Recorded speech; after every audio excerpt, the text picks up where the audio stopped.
You're fine. I'm trying. This is a cool demonstration. We're trying to get dexterous in doing it. Isaiah's spinning them for me.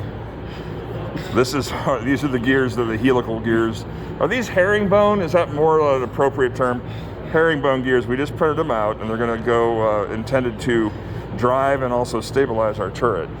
One of them will be coupled to a motor shaft, a gearbox shaft, and the rest will hold the turret stable as it spins around. This will actually be held, the one here, take that away.